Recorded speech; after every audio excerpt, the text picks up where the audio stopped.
Tsinelas, ito ang pamagat ng aking tula way back then nung ako'y musmus pa, malinaw pa sa aking alaala, lalo kapag malakas ang ulan at maputik sa daan.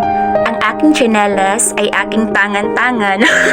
Yes po, bitbit ko po talaga hanggang sa makating po ako ng school. Sino sa inyo ang naranasang pumasok sa paaralan ng nakatsinelas lang? Kadalasan, lalo sa mga liblib na lugar, diba?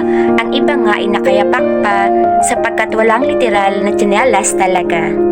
Ang tulang ito ay isang paalala, ang kalagayan ng tao ay magkakaiba.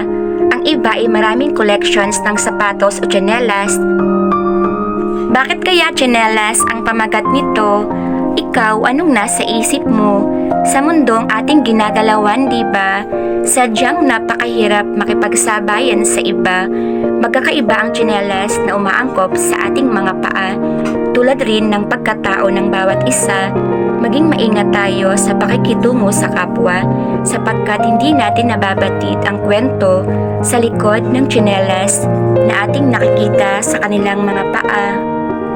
Moral lesson: be mindful of what we say and do, for we don't know exactly the story behind someone's slippers or shoes.